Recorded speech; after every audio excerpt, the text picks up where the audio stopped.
The first track I played through the Pendulum in my Sabrina Vs was Ever-Loving by Moby. It's the same track I heard at 19 when I first experienced what one of Dan D'Agostino's designs could do. And for a moment, it was as close to time travel as this hobby gets. I'm not claiming to have audio memory with 25-year recall, but the feeling, the emotion, that devilish grin I had back then, it was all there. And I was in complete heaven. Back then, it was a Krell KAV integrated driving a pair of Wilson Audio Sophias. That experience arguably changed the trajectory of my entire hi-fi journey. Before the Pendulum, getting into a D'Agostino design meant stepping into significantly more expensive territory. The previous, I suppose you could call it, entry point was the Progression Integrated, retailing for over 30 grand once it was all kitted out. The new Pendulum Integrated takes a step into the future with available features like HDMI, eARC, wireless music support, and app control. But everything starts with the all-analog base model, which retails for 18 grand and includes 1 RCA and 3 balanced inputs and a headphone jack. When you add the phono preamp and digital streaming module, you get things like Tidal and Spotify Connect, Qobuz, plus the ability to listen to locally stored high-res music, though the price goes up to $22,500. Still, that's a far cry from 30 grand. And for your money, you get a Class AB integrated amplifier made from solid aluminum, rated at 120 watts per channel into 8 ohms and doubling to 240 watts into 4, and using a re-engineered JFET input circuit derived from Dan's Momentum preamp lineage. The amp can be finished in either silver or black with copper accents on the control and volume dial, as well as around the very large digital meter, which is displayed on a porthole style LCD screen. Now, I get that Ever-Loving probably isn't what most audiophiles would call a true reference-grade recording, but it remains one of my references because I know it inside and out.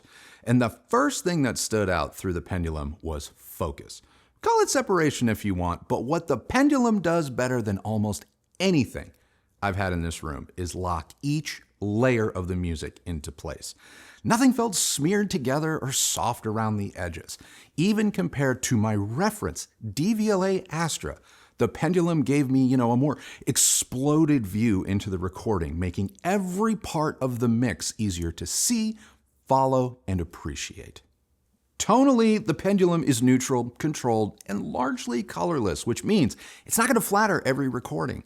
Sticking with Ever-Loving, some of the high notes around that 2-minute mark, they had more presence and even a little bit more glare than most amplifiers coax out of the Sabrina's tweeters.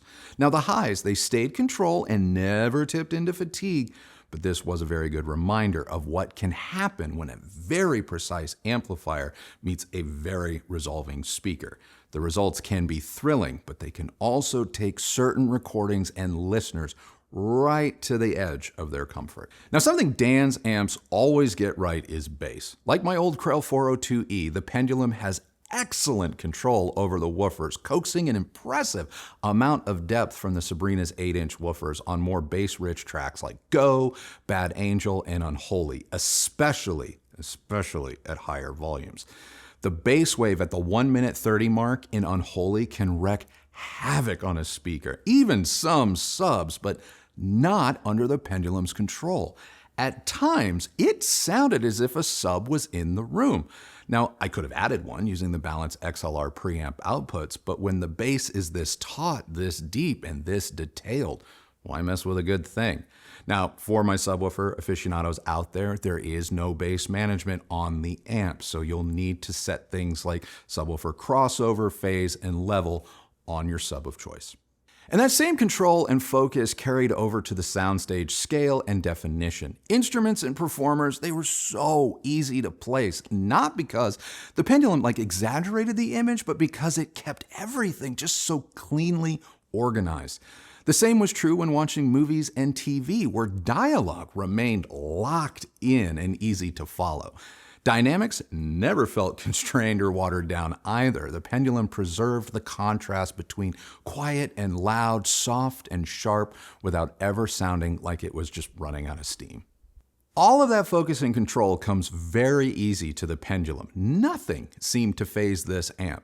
The sound was effortless, and that same quality that I've talked about carried across every input I used, including the optional phono preamp and digital streaming module. Speaking of the phono preamp, I can't say for certain if it's the preamp itself or a combination of the preamp and the rest of the amplifier, but listening to records on my Cambridge audio turntable was as close to what I experienced doing the same thing through what is still the best phono preamp I have ever heard from Bandwidth Audio, which on its own costs a quarter of the price of the Pendulum. This is easily one of the finest sounding integrated amplifiers I've ever had in this room. And had I gone with the base model Pendulum, this review would be done and dusted. But we're living in the modern world, so I outfitted my review sample for one. Features made possible by the digital streaming module like HDMI with eARC, wireless music support, and app control are just exactly what should make the Pendulum easier to live with. They were among the reasons I was so excited to test this amp. I wanted to know how Dan would implement modern conveniences around the kind of, reference grade amplifier design he's always been known for. And this is where my experience with the Pendulum differs from my first experience with Krell all those years ago. Back then, being wowed was almost always on the menu, but I'm not the same person or listener I was at 19.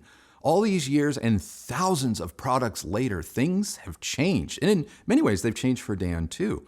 The challenge now isn't just building a great sounding amplifier, it's building one that also functions as a centerpiece, in a modern home system.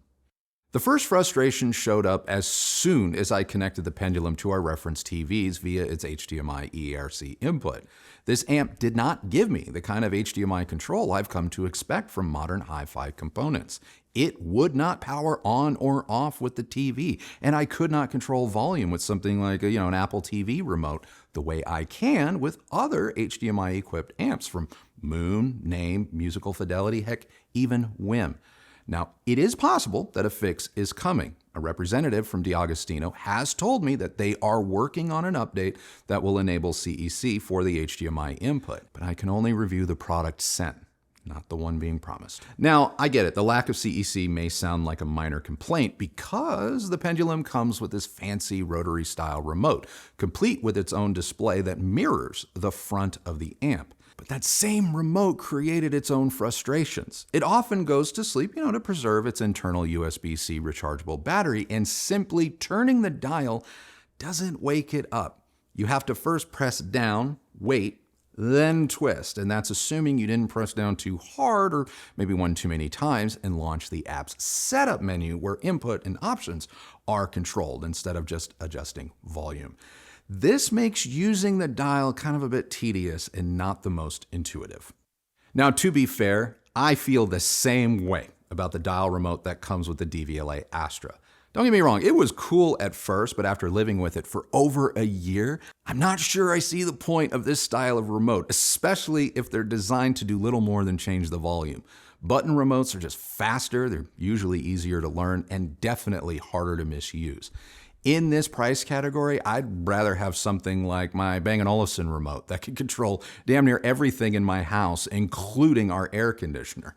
I wanted the D'Agostino Control app to be the answer I was looking for, but it wasn't. And look, I appreciate that a small high-end company, they understand modern hi-fi customers may want more than the traditional audiophile experience, and giving them another way to control the amp, stream music, and access internet-based features. And with the most recent firmware update, the Pendulum is now Roon Ready, which is very good news for Roon users.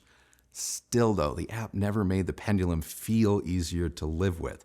It looks dated, the menu structure mirrors some of the remote's frustrations, and the level of control I expect when I hear, app-based control, it just isn't there, which brings me back to the base model. If you already have a DAC, a streamer, or a home theater setup that you like, the all-analog Pendulum may be the cleaner way to experience what this amp does best. You save money, you avoid most of the friction I ran into, and still get, the part of the Pendulum I have almost nothing bad to say about, the sound. And this is where comparisons get interesting. I hesitate to call products like the Moon 371, Musical Fidelity M6Xi, or name direct competitors to the Pendulum because they are not trying to be the same thing. But as with modern integrated amplifiers with DACs, HDMI, apps, and wireless support, they do the day-to-day stuff better, more effortlessly, more intuitively, and with fewer workarounds. The Pendulum is the more special amplifier, but it's just not the easier one to live with. But throw sound quality back into the mix, especially on harder to drive speakers like the Sabrina Vs, and the gap gets harder to explain in simple terms. Now, the Moon and Musical Fidelity amps are not as far behind the Pendulum as the price difference might suggest. And in several AB sessions, the M6Xi made the decision feel closer than even I expected. But the Pendulum still has the edge in focus, bass control, and that just effortless sense of grip that makes music feel so real. And that's what makes the Pendulum such a complicated product for me. As an amplifier, it's exceptional. As a way to sit down, slow down, and disappear into a record or playlist, it can be absolutely intoxicating. But luxury, again, at least to me, is not just about sound quality, price, materials, or the name on the front. It's about ease. The more I spend, the less friction I expect. And with the fully loaded Pendulum, I often felt like I was working around the product more than the product was working with me.